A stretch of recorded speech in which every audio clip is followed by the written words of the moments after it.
ئەم کتێبەی کە نووسیومانە کارێکە لەسەر دیوانی شعری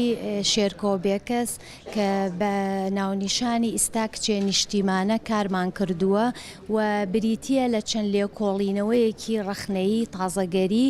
و ئامانجی ئەم کتێبە ئەوەیە ناساندنی خوێندنەری کورد بە ڕێبازە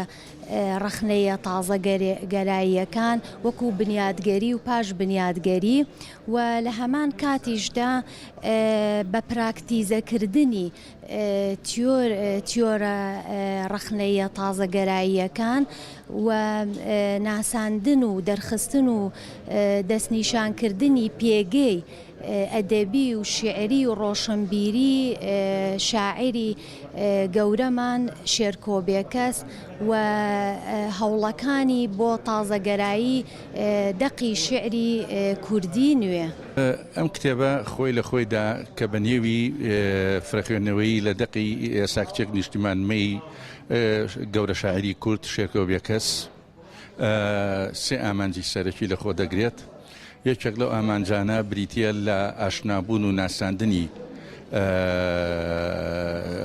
چەمکە ڕەخنەیە نوێیەکان بۆ خوێنەری کورد بە تایبەتی لە مەسەلەی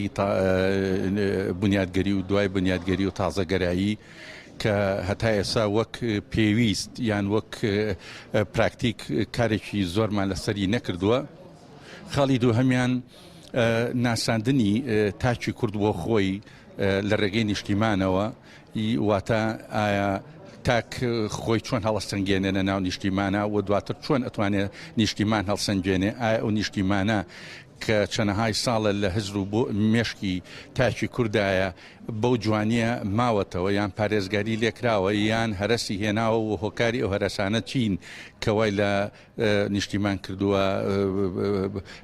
تاکەکانی وەڕز بن لێ یان لێ دوورکەونەوە. خاڵی سێهەمیان ئامانجی سێهەممان بریتیە لە